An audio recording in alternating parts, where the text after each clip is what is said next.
This is the Bruchim Podcast, the only podcast in the world dedicated to Jews who think differently about circumcision.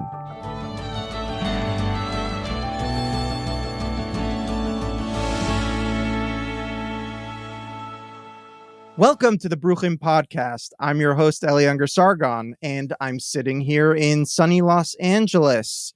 Joining me today from Hong Kong is our Director of Strategic Initiatives at Bruchim, Max Buckler. Max, it's so good to kick off this new podcast with you. Hey, Ellie, great to be here with you. Really excited to be a part of this first inaugural Bruchim podcast. Yeah, super exciting. This has been in the works for a while. So for people who don't know us, we're Bruchim. Bruchim in Hebrew has a kind of dual meaning. It literally means they who are blessed. But it's also part of the Hebrew phrase Bruchim Habaim, which is how you say welcome in Hebrew. At Bruchim, we advocate for the open and welcoming inclusion of Jewish circumcision objectors and their children in Jewish spaces. Now, before we go any further, I think people listening might have a few questions about this. Chief among them would be, Jews opposed to circumcision? Isn't that just like a contradiction in terms, like being a Catholic opposed to communion or a Muslim opposed to fasting or something like that? How can you be a Jew opposed to circumcision? So what say you to this, Max? Right, Ellie, a Jew opposed to circumcision does kind of have a contradictory sound to it. You know, Jews are famous for their propensity to disagree with one another. So, it's 2 Jews, 10 opinions is a common phrase. But circumcision is one of the things where people tend to assume inside the community and out that there's only one opinion, and that's do it. People might do it for different reasons, but a lot of the times that's kind of the assumption that people have, and they're not aware that there actually throughout Jewish history there has been pushback to circumcision. And certainly right now with this group, we're seeing more and more people who are, at least concerned about this or actively eschewing it for their children. So one reason why it can't be a contradiction of terms is because it already exists. Here we are. Absolutely. We are living proof that being Jewish and being opposed to circumcision is not a contradiction in terms. But I think a lot of the confusion for people when they first encounter the idea of a Jew opposed to circumcision is that their kind of model of religious tradition comes more from Christianity, the sort of dominant religion in our culture. Generally speaking, being a Christian or being a Muslim is subscribing to and committing to a certain set of beliefs, right? So if you're a Christian, you're committing to the belief that Jesus Christ is your Lord and Savior, for example. And that's a defining characteristic of what it means to be a Christian. And without that, you're not a Christian. But with Judaism, it's a lot more complicated than that, right? Because there are all of these different aspects that go into what people take to mean Jewish identity, right? So first of all, there's an ethnic component to what it means to be Jewish, right? So there's this hereditary component of being Jewish. It's being descended from Jewish ancestors, and that's one part of what it means to be Jewish. There's also a cultural aspect to Jewish identity. Various parts of Jewish culture, which is rich and goes back centuries and millennia. And notice that both of these components are independent of belief, right? So you can be born to Jewish parents or a Jewish parent or have Jewish ancestors, and that has nothing to do with belief, but you still identify as Jewish. And you could also be a part of Jewish culture and not necessarily subscribe to or commit to any particular kinds of Jewish beliefs. And you still consider yourself Jewish. Right. And sometimes those intermingle, for example, something that people could perceive as a purely religious element could also be, experienced by Jewish people as a purely cultural element. For example, a lot of people do a Passover Seder. That's a very enduring tradition that a lot of Jews participate in. But for some people, that's a deeply religious event. And for others, that's their cultural adhesion to Judaism, which is it is what I'm asking. Those are the lines get blurred even with things that are pure, watching Seinfeld, that's something you would say that's purely cultural. We can't describe that to religious sentiment. But even aspects of Jewish practice, which some people would think of as religious, could also be experienced as cultural. All of this is to say that when you think about Jewish identity, even Jewish religious identity, right? What we're actually talking about is this amalgamation of different kinds of things that don't really properly map onto the normal model that we use to think about religion in our culture. What you're raising is a really complicated element of this whole conversation, which is not even the question of like what and who is Jewish, but like what is Jewish religion compared to, say, other normative conceptions of religion. Like if someone says, I'm Jewish, that doesn't tell you necessarily about their beliefs, the same way as if someone said, I'm Catholic does. If someone's saying I'm Jewish, first of all, you don't know if that person's religious at all, whether that means belief or practice. It could simply mean identity, which is the case for lots and lots of Jews around the world. Yeah, there are all of these other aspects that go into what we call Jewish identity. And I may blow our listeners' minds just a little bit when I say that not only is this true of ethnic identity and cultural identity, but I think even when we get down to Jewish religious identity, the idea that Jewish religious identity is a commitment to a certain set of beliefs doesn't really map properly. There are a number of things, which we could definitely say, are pretty canonized. The idea every Hebrew school student learns that the most important prayer is the Shema, which is talking about God, there only being one God, and that is one of the core beliefs that's ascribed to to the Jewish community over history. But when someone within the religious Jewish community says I'm religious, that more indicates to fellow Jews that they observe a breadth of Jewish practices with some serious commitment.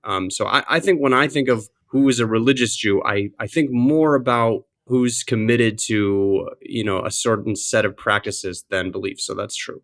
I think we've done a fairly good job of explaining how being a Jew opposed to circumcision isn't a contradiction in terms. But if you're a religious Jew, isn't it true that you should at least be committed to the practice of circumcision, Max? Well, Ellie, what I'll do is relate it to the religious education that I got, and I actually have had the opportunity to be educated in a lot of different bands of the Jewish tradition. I went to an Orthodox day school. I've been involved in the conservative movement, and I've been involved in many reform spheres. So I've gotten an answer on this, from a lot of different folks.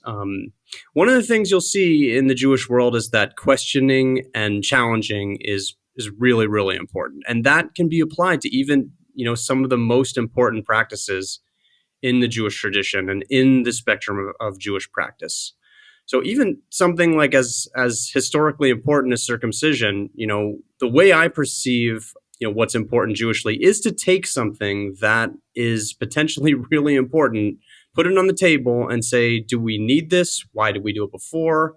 And should we keep doing it going forward? And, I think that's a very natural Jewish question to ask. And I think one of the problems I have with this issue is that the Jewish community is not applying those modes to circumcision. They are not looking at it critically enough. It's in many ways taken for granted. Even if you end up with the determination that you should keep doing it, which I personally wouldn't agree with, you should at least be scrutinizing it and taking a look in and understanding the issue and raising the conversation. And if circumcision is so important, it should be important enough to be in the discussion. The sort of core idea of struggling with things that cause us ethical discomfort, it's seen throughout the entire history of the Jewish tradition.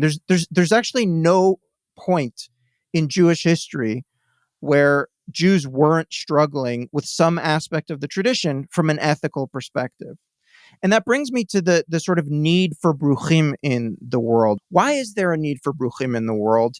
And I think what both you and I have noticed, having been engaged with this issue over time, is that as a result of circumcision being a somewhat culturally taboo subject, the normal operating procedure of questioning and challenging and engaging with the ethical challenges of various Jewish practices, as has been done for issues having to do with the role of women and the role of homosexual Jews. And do we ordain rabbis who identify as homosexual? Do we ordain rabbis who are female, right? These are all things that various denominations in the Jewish world have struggled with. And this is the normal way of doing things in the Jewish tradition and throughout Jewish history.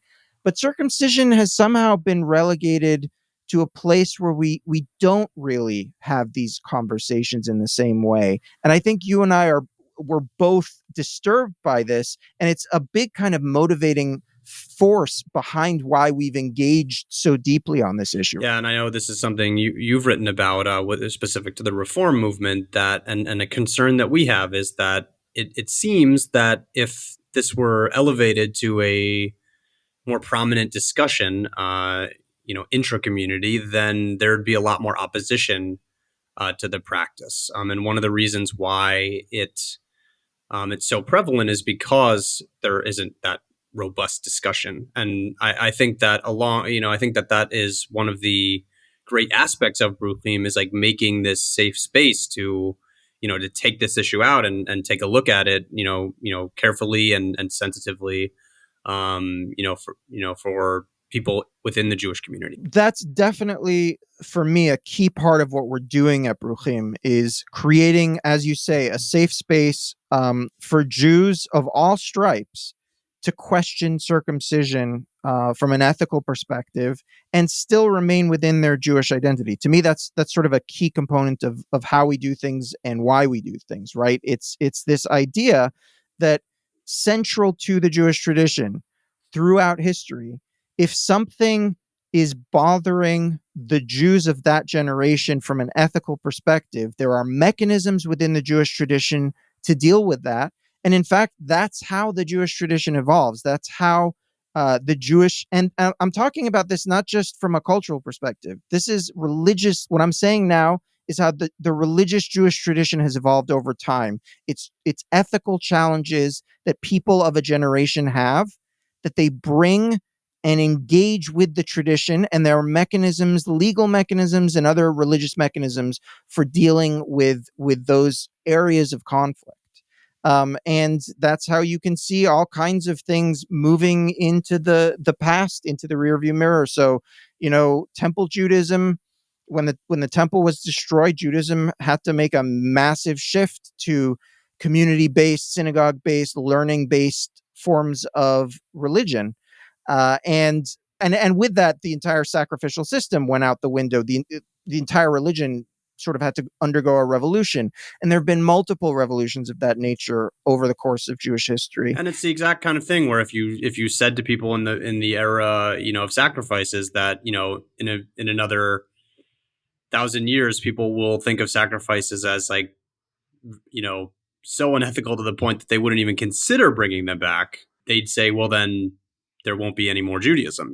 If you attach a specific practice to the entire identity, then you're kind of asking for trouble in this particular group, because almost everything will get taken out and changed. Yeah. So one of the unique challenges that Jews who are opposed to circumcision face in the modern period is that for a certain contingent of religious Jews, circumcision objectors are a threat to Jewish identity. And that can manifest in pretty punitive behavior towards Jewish objectors to circumcision. And what I mean by that is that there are certain rabbis and certain religious leaders who see a rejection of circumcision as a rejection of Jewish identity in toto. And they believe that it is their role to use this as a kind of leveraging point, and they will make examples of Jewish objectors to circumcision by ostracizing them from the Jewish community. And this is another area where we at Bruchim feel that we can play a role. We hear from some of these Jews, they contact us, and we serve as a go-between between them and their rabbi or them and their community, trying to ascertain and advocate on their behalf for their place in their Jewish communities. And if all else fails, finding them other communities where they can feel comfortable, where they will be welcomed. Right. We have some of these real situations when sort of on the ground level that folks have had, terrible experiences with community leaders where they've been turned away from the organized community for their position, whether or not that's a position they've been public about or just that, they've expressed their concerns to the rabbi. And then comes down to a conversation in like the rabbi's office where they're like, one of those terrible, like you'd be more comfortable somewhere else situations. And kind of one of the reasons some of that has happened is that there hasn't been an organized voice for people in that position, like Bruchim. And once there is, it's much more difficult for for community leaders to take a hard line like that when that person has community to lean on and and has resources, and that can be a very alienating experience when you're just being told, oh, something you've done is disqualifying you from participating here. When now you can kind of say like, hey, I actually am entering this conversation with education from the people at Bruchim about why you should not exclude me, and then it changes the whole candor of the conversation. I think that there's another element that Bruchim adds in terms of those practical on the ground situations of someone feeling pushed out, or of rabbis, as you mentioned, looking to kind of protect Jewish identity by not letting this conversation in, which is that there are many rabbis who wouldn't necessarily take that hard line that you described, which is that they're saying you're not welcome and you're sort of dismantling the Jewish identity. But they also don't want to outwardly say, I'm accepting Jews who take this position into my community. So they're kind of taking this line that's saying like, well, I wouldn't exclude someone, but I also don't support it or something. And that's a really crucial part of what Bruchim does, is in terms of saying, in those kind of situations, well, are they or aren't they? For certain Jews in this situation who may be looking to be involved in a community, the problem is they just don't know if they're welcome or not. We don't believe in don't ask, don't tell at Bruchim. Exactly.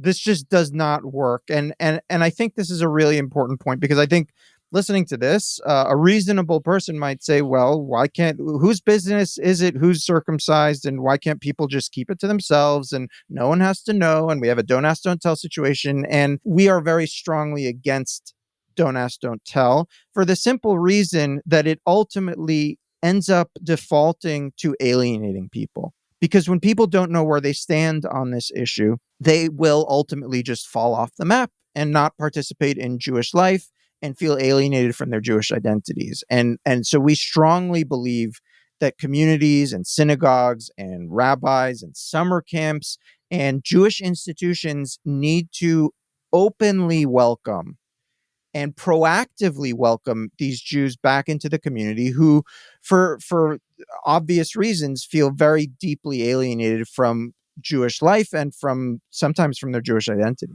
Yeah, there's a huge difference between an open, warm welcome and a begrudging, well, I'll allow it, situation. And I think that there'd be a lot of benefits. I know that is a conversation that's come up a good amount in interfaith marriages, and we're actually dealing with some news now that Hebrew College in Massachusetts now formally accepts rabbinical students who are in interfaith relationships. And this, I believe, they're only the second rabbinic educational institution to do that after the Reconstructionist movement. And that's a statement that you're not just to not only rabbinical students, but to the whole community where many people are intermarried, that you're not just a part of a community, but an integral part of the community and the future of the Jewish people. Yeah, it's intermarriage is a very interesting sort of analogy to make here. There's some obvious differences, but the similarities are super interesting to me, because intermarriage also touches on some of these taboo Jewish identity type issues. And that is an issue that is starting to get some traction in the Jewish world, people thinking about it critically.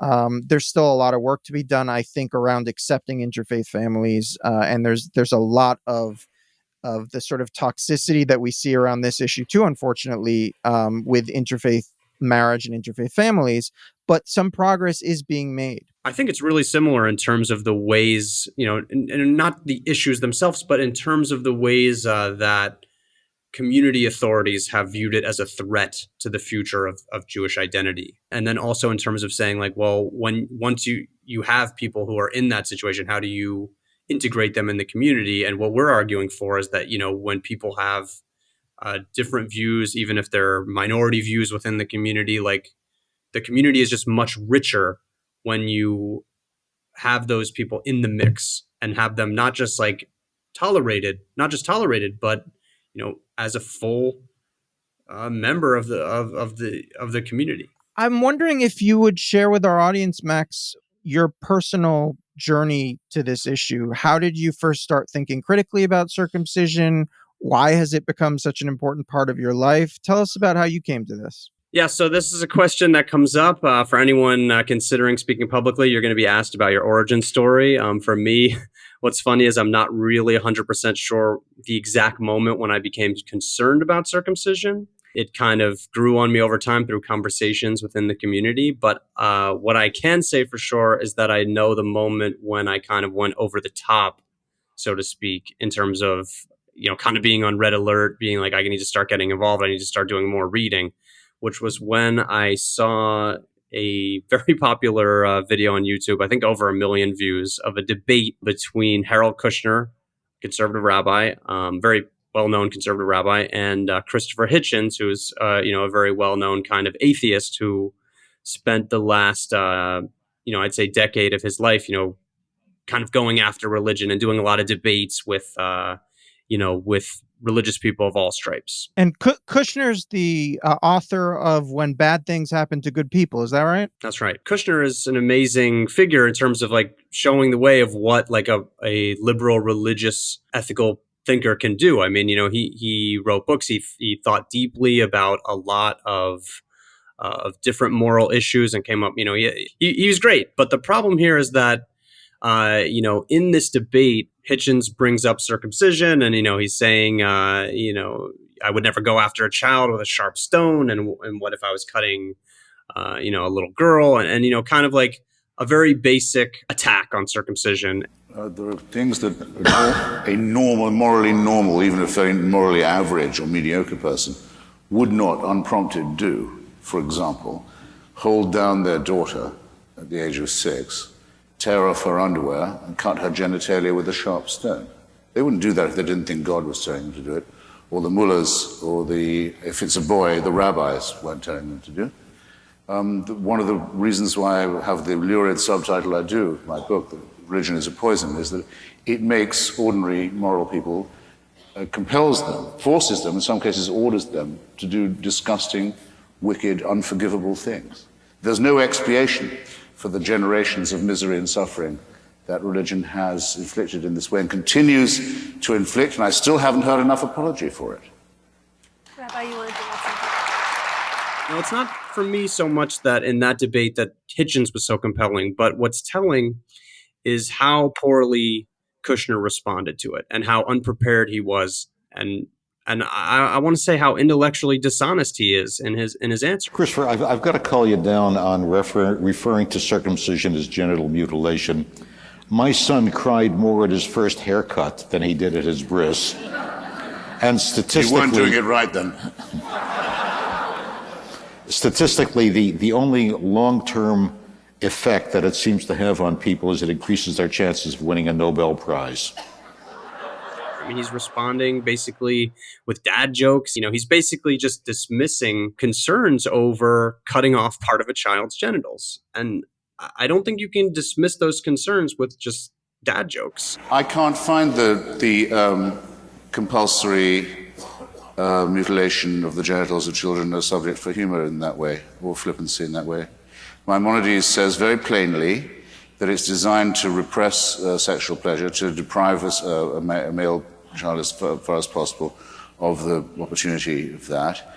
The full excision, not just the snip or the full mandatory covenant is fantastically painful, leads to trauma, leads to the dulling of the sexual relationship, and can be in itself life-threatening at that moment. We have the records, I can show them to you, of hundreds and hundreds and hundreds in the United States, boy babies who've died or had life-threatening infections as a result of this disgusting practice. That a person as humane as yourself can sit here and think of that as a fit subject for humor shows what I mean. Religion makes morally normal people say and do disgusting and wicked things, and you've just proved my point for me.